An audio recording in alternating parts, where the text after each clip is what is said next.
game a home game for the Colts? I thought it was. I'm not sure. Maybe it was division games. What, today? They might have lost 7 division games in a row. You about the Ravens game? Oh no, they played the Ravens in Baltimore. It was in Baltimore. Okay. I did read a book that you guys need to read. I know it's a surprise. I read a book. I know that's a big surprise.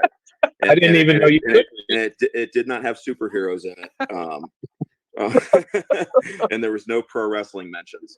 But I did. We gotta talk about some pro wrestling stuff after you finish what you're saying. I have a question for you. I just did this.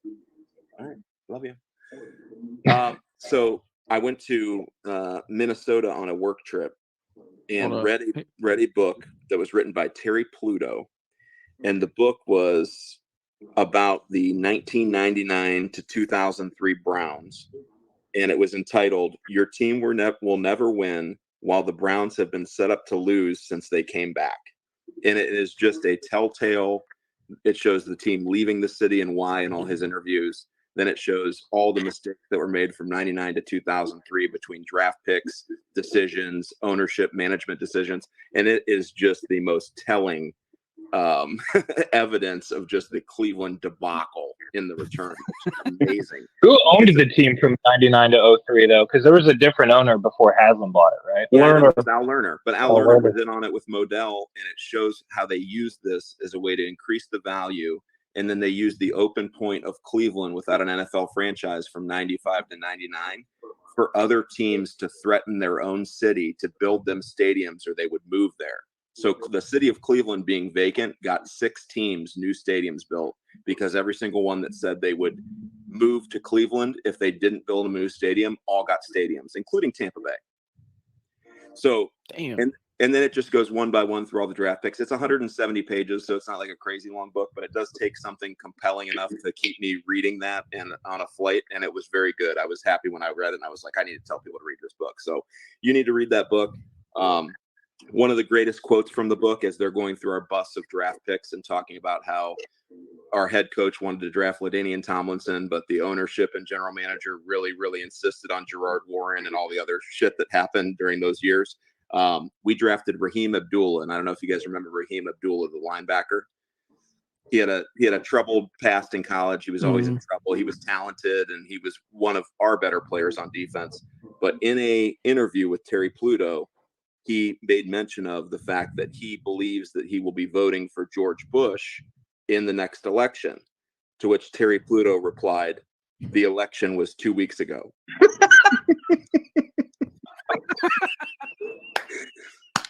And that and all the other interviews of our idiot players and the people we had on the field is just an amazing testament to Browns fandom and the darkness that we have come out of to be where we are today. So Al Lerner was a minority owner with dipshit with Art Modell. No, they were friends. So Al Lerner, when Modell was trying to move the team, Al Lerner was actively trying to buy it from him, but he wouldn't sell it to him. He wouldn't sell it to him because he didn't want him to turn it into a winner or make him look bad because of their friendship. Yeah. So he made them move it, and then the NFL re-release it. And the summary of like the first few chapters is when the NFL knew the Browns were coming back, they felt like their league and the actual product of the league was at its lowest point because it was and the Panthers and Jaguars had just gone from an expansion team to 2 years later, both making the playoffs. And they wanted to make sure that did not happen to the Browns and that the Browns weren't able to turn around and do that with a brand new franchise.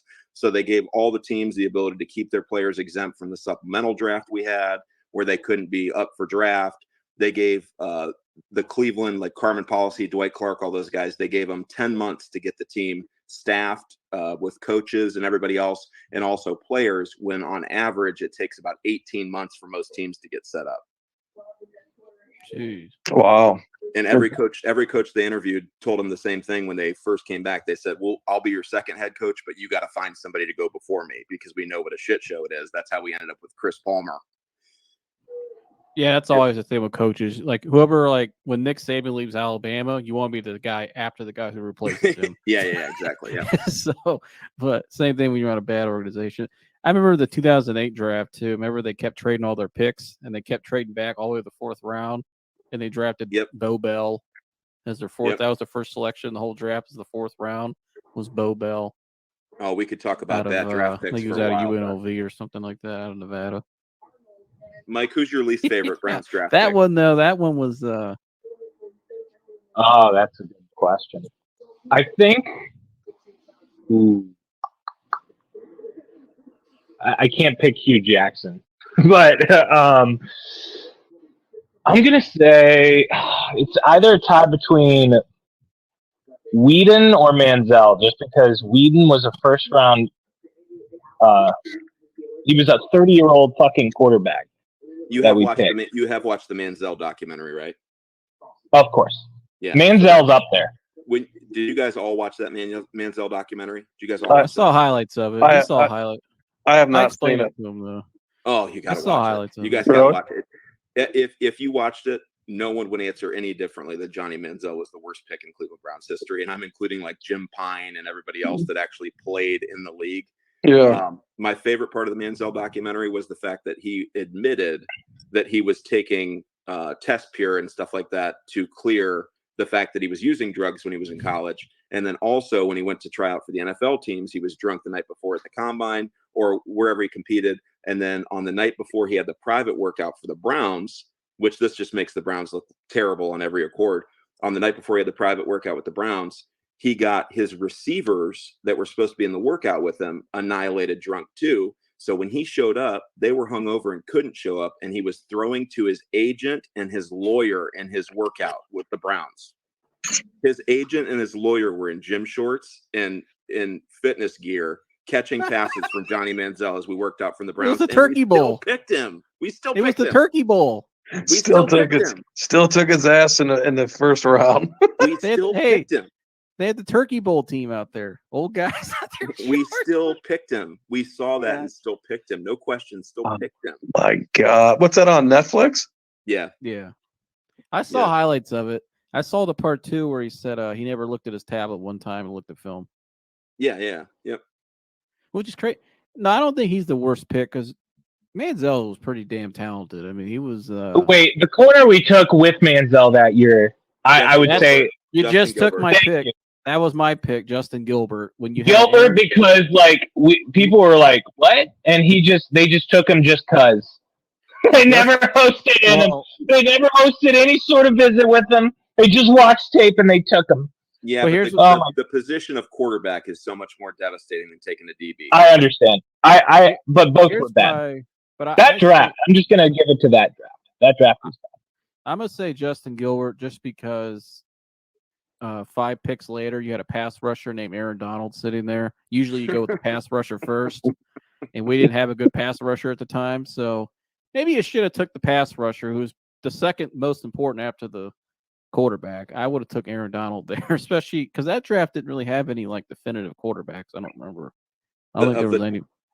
Of the 22 players the Browns took in the supplemental draft when we came back in '99, 2 years later, 19 of them weren't in the NFL. We drafted the Canadian team, and the only two players that were on our team, period, in '99 that were on it in 2004 were Phil Dawson and Dalen McCutcheon. The entire team had been overhauled. Jeez. I got to read that book. Oh, it's a great book, Joe. You'd love that book. I can't believe I've never heard of this. Yep, you would love that book. I'll try to find it on Amazon. And I'll text you guys the link so you have it. Yeah, please. Yeah. What's the worst draft pick you've seen, Dan? I'll ask you and my dad. And Corey, you in the Browns? Yeah, you give your and Corey. I want to hear your worst Falcons pick of all time too. Okay, so the Browns, I have to, after watching that documentary, I have to say Manziel, because it was so evident that anyone that met him prior to drafting him or talked to him or interviewed him or had any type of knowledge about who he was as a person or anything about him, he was clearly just there to get paid and live a very young bachelor life and have no dedication to anything, period. On one of the games that he actually sat out for the Browns, and the story didn't come out till later, but he played for Pettin, right? Mike Pettin was his coach, right? Manziel? Mhm. Yeah, so like Patton. that. So Yeah. one of the games he was supposed to start, he just decided that he was going to fly to Vegas and try to come back in the morning and then play. And he got stuck and hung over in Vegas. And the Browns didn't find out till that morning that he wasn't in Cleveland. I think I remember hearing about that. He was in Las Vegas. Yeah. And that's when he got demoted to third string, and then it all fell apart from there, and it was just a mess. I mean, granted, when they drafted him, I'm like, okay, I'm watching these college highlight reel films, but in college, he was also throwing to freaking Mike Evans. In college, Yeah, it's like he was great for the college game too. Athletic quarterback and run around, yeah. But pro game's a whole different game. So you said Manziel. I didn't hear you at first. I cut out. Yeah, but, Manziel for sure. We have many to choose from, but Manziel. Yeah, I figured a lot of people pick. I gave Gilbert just give a little different twist. Plus Aaron Donald, the whole that pissed me off. But I would say, without seeing the Manziel documentary, I would say it's tough. But I remember when they took Justin Gilbert, the first thing I think I looked at you, bud, and I said, "Who the fuck is Justin Gilbert?" And it was the first thing I said. Who the fuck is I think this everybody guy? did. And because it was like out of right field. We're like, you're thinking, okay, yeah, we're all excited because you and I were watching the draft. It was like the 8th pick. Wasn't it like the 8th pick or 9th we pick? were in the car. 7th pick, 7th and 11th. We took him, or 7th and 22nd or something. They took him the 8th. We were in the car. I had a concert that night, a school play. It was my 8th grade year. We were in the car listening on ESPN radio, and it was the 8th pick, and they took Justin Gilbert. We both said, you said that, and I even said, who the hell is Justin Gilbert? Yeah, that's what happened every time the Browns took a player. Is who the hell is that? And then the other one, I gotta go with Brandon Whedon, 27 years old. We got awful excited about his arm, didn't we? Yeah, he was 27 years young. And how could he throw the ball downfield? The dude was cross-eyed. Dude, if you see the pictures of him, his ass is cross-eyed.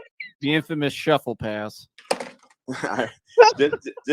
Didn't he have like some gas up video where he was throwing like the football at like plates, plate pigeons? Where yeah, he was like throwing the ball and just breaking plates and all this stuff. And well, he had stacked receivers in college too, didn't he? Have Justin Blackman and Des Bryant. Were they both there together? Des Bryant too. Yeah, and plus he was in a Big 12 offense. Big 12, they love to air it out, so he got to throw the ball a lot. And he's older. You want to go too? I'll go to 11:30. Corey, what was the worst Falcons draft pick you've ever seen? 2007. 8th pick, Jamal Anderson. 44 career starts and had 2.5 sacks. Oh, I thought you meant the other Jamal Anderson. I'm like, no way, that dude. Nah, Jamal Anderson. He was a defensive end. Didn't y'all take Tack McKinley? Hold on, the Falcons got something worse than that. They got to.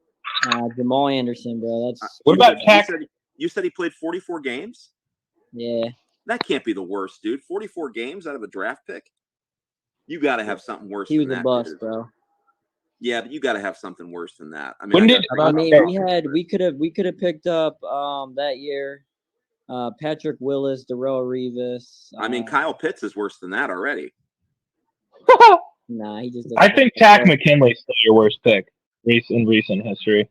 See, I don't think Kyle's a bad player though. Hey, Rusty, pull me up the Falcons' first round draft picks. Pull me up the first rounders from the last couple of years. There's something worse than Jamal Anderson. 44 starts. That's like a Hall of Famer for the Browns. Yeah, there's shit. He's in the Ring of Honor. It's almost 4 whole seasons. I like Rusty's audio video skills pulling up the actual data. This is nice. He pulls up the screen share and everything. Beautiful. Let me find it. List of Falcons first. I feel old. I couldn't figure out how to do that if I tried. It's harder for me enough to log back into my YouTube account because I never get on it. Yeah. Do you know how to delete your history yet, Dan? What's that? I said, do you know how to delete your history yet? Oh, God. Hold on. So, how far back do you want to go? Also, the things we should we can go back to 2000. We can go to Bruce Pickens. Bruce Pickens. They didn't have a pick in 2000. So 2001, they had Mike Vick first overall. Okay, that's fine. Yeah, that's my favorite. You want me to zoom in? Can you see that? Those are the glory years. Okay, what else we got? TJ Duckett. D'Angelo Hall, he's D'Angelo good. Hall. Mike Jenkins gave him some years. Roddy White gave him some years. Jamal Anderson is trash. Matt Ryan gave him some years. Sam Baker gave him some years. Jerry Perea. That one's up there. That sounds like a guy that sells cars. Jerry Perea. Scroll Sean down a Witherspoon little bit. was a beast. How about Vic Beasley had a few good years. Keanu Neal had a few good years. Tack McKinley's up there. Yeah, Tack McKinley is what I was saying, I think. Nah. Calvin Ridley was a disappointment because of what happened. He's really good now. Chris Lindstrom has only started now to pay off, but that was looking like a bad pick. Actually, What the about Big Gary? Falcons, I mean, wow. I mean, I would say most NFL teams would have a way worse list than this. So that's a credit to who's the old Browns dude that's the guy for the Falcons? The guy that grew up in the Browns camp. Who's their executive guy? Not Arthur Blank, but who's the dude that works for him that runs the team? The GM? Oh, Who's that dude, I don't Corey? know. Who's the GM, Corey? The You talking young about looking the dude. bald dude? No. The young looking dude that grew up in the Browns camp. He was one of the guys on the Browns staff with like Bill Cowher and all those guys back in the heyday. I'll look it up. Falcons. Let me find Falcons executives.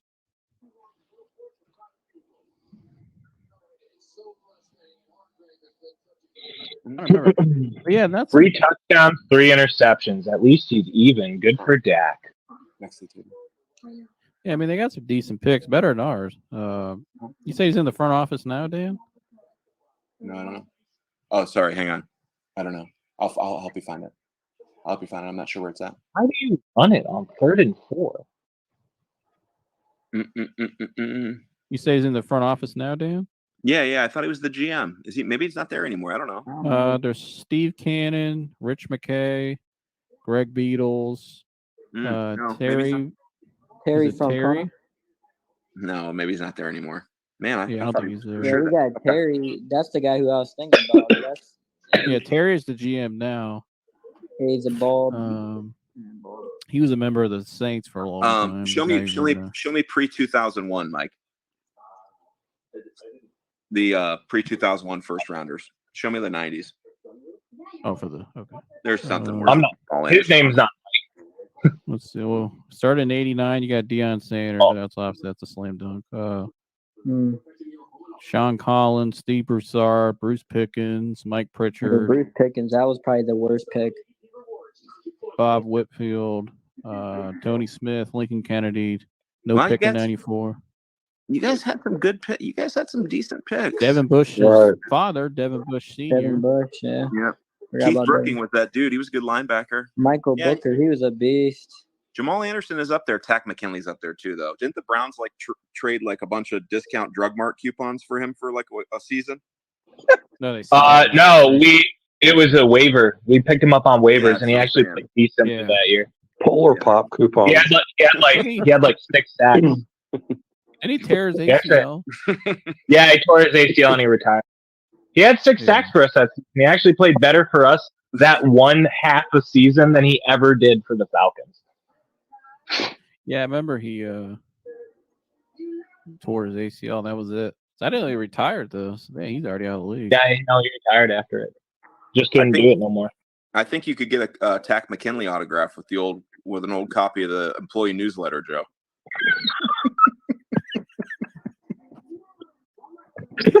Well, here's the Browns' first round picks. If you want to just take a look for Oh, that's right. He did work a wash man, didn't he? Yeah, I think he did one of the owners' clinics with.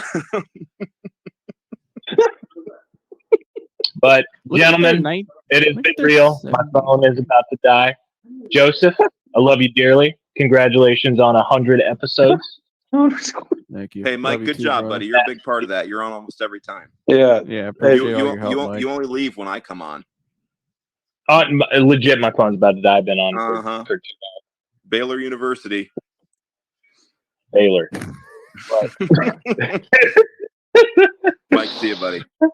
All right. Appreciate all your help, Mike. I appreciate it. See you, bud. Appreciate you, Mike. Love you guys. Later. Oh, this is about to be a ball game again. Oh boy. Yeah. But no, we'll wrap up here in a second. Here's the Browns' first round picks. Oh boy. Take a look. Oh boy. I think we should do the opposite with this one and find the good ones.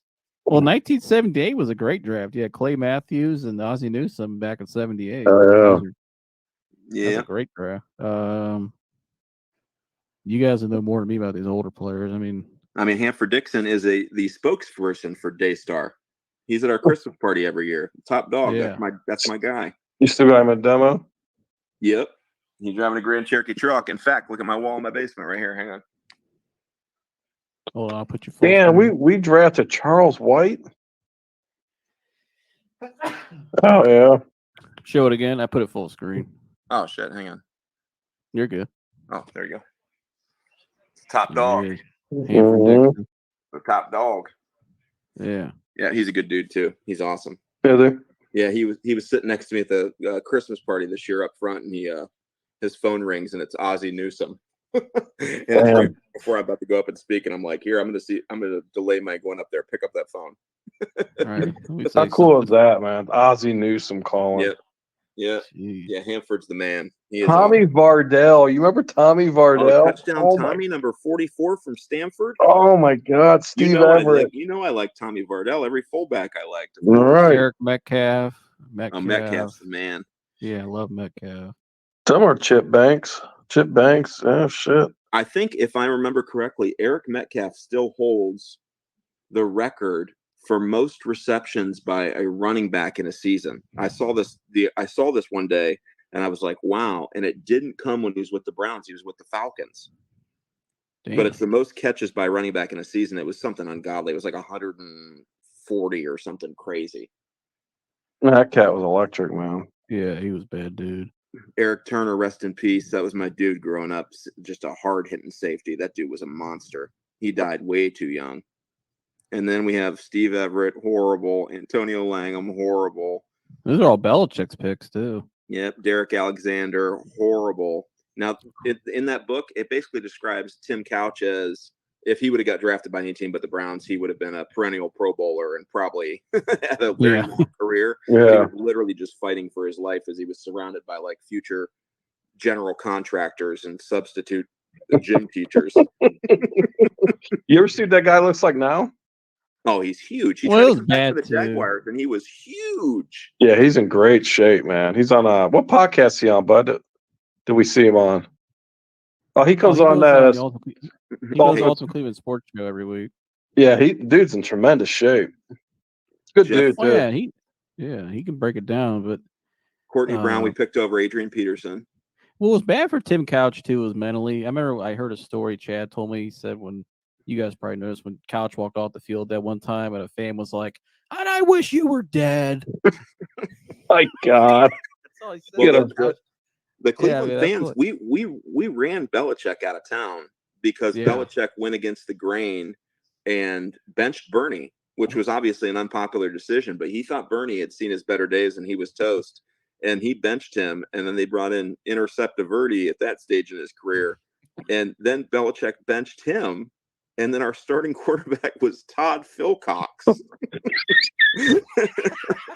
So the Browns fans were showing up with like Belichick dummies like hanging from nooses and shit like that, trying to like wish him dead. And he turned out to be one of the greatest coaches of all time. God. Did we have Don Strock too?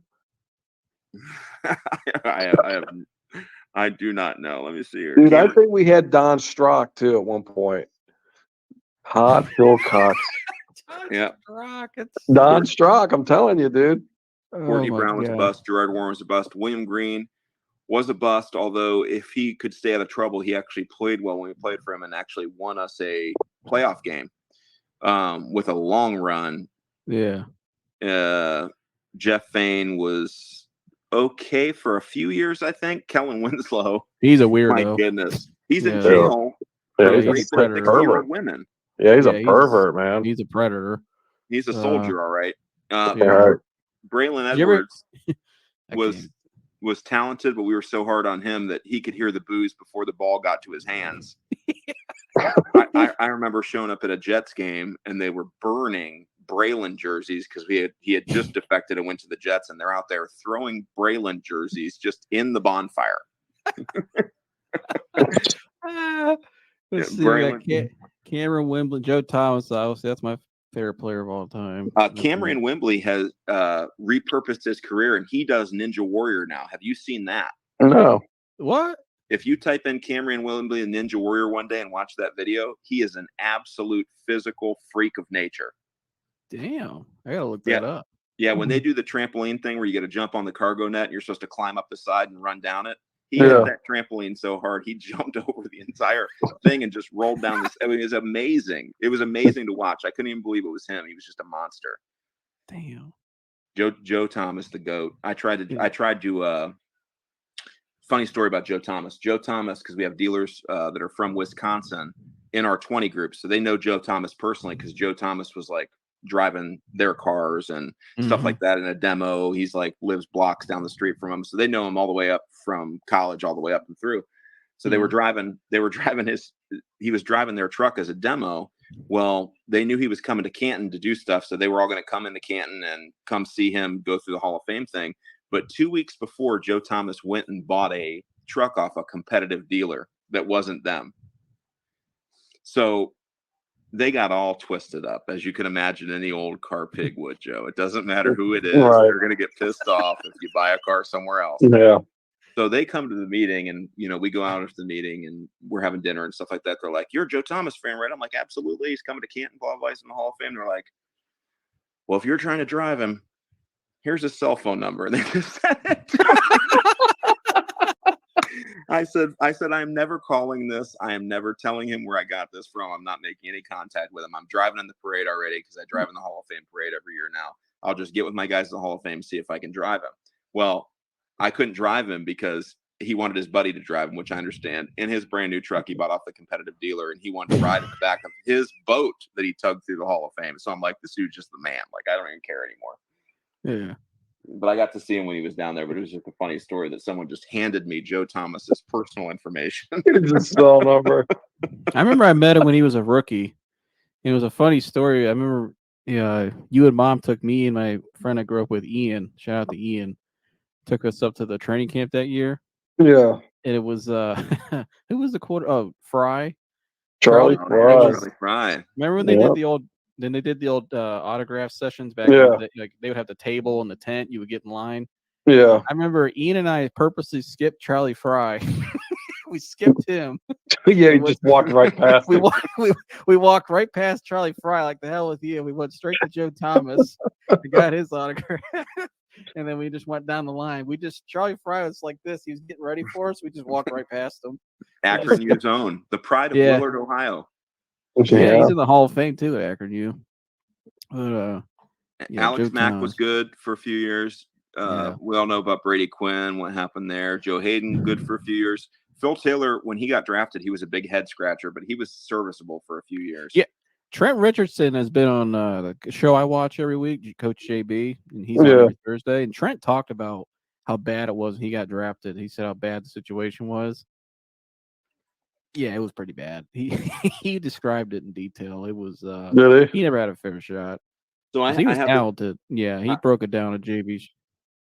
I really started to notice this when Trent Richardson got drafted, but I have a thing with rookie running backs now. I call it the Trent Richardson effect. I try to get them their rookie year because they hit that hole just a million miles an hour. They're hungry. They don't care. Yeah. And that second year comes along and they are tiptoeing in that A gap like something you've never seen before. It's like they've just been through a full war of a season and they know not to do that again. And his rookie year versus every year after that was completely different. Yeah, he said they kind of messed with him a little bit the way they wanted him to play. He said it was just not. He just felt like he never got settled in. Yeah, I was excited when we drafted him because he was everything I wanted a running back. Have you seen his son play? No, but I'm sure he's a monster. Oh, his son is unbelievable. Like, I think he's 11 years old. He's still young, but he played a game with one hand. He broke his right hand, and he played with his left hand recently. He was out there just catching one-handed, left-handed passes for like 40 yards. It was so crazy. Yeah, his son's gonna be something. But And Yeah, then the Dark Wheaton. Ages. Bark Mingo, who we trade. He was Barkevius Mingo. He's been on a lot of teams. We traded him to the Patriots. Yeah. I think when he left. Justin Yeah, he went to Gilbert, Patriots for a Manziel, while. Danny Shelton, who Manziel, ended up in the yeah. Patriots. Cam Ewing was just Awful. He was our Jedrick Wills of those days. Corey Coleman. Oh my gosh. Yeah, It's Corey fucking Coleman. That one. Corey Coleman resurfaced on like the Giants or something a year ago, and now he's out of the league again. Yeah. Jabril Miles Peppers also Garrett, went to the mostly. Patriots. I think Belichick has something with like taking Brown scrap heap guys and trying to turn them into Pro Bowlers, just like in spite of Yeah, Cleveland. he takes them all. He'll take Yep. Jed Wills will be on the Patriots here next year.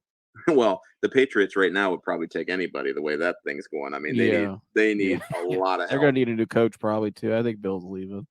They need a lot of help.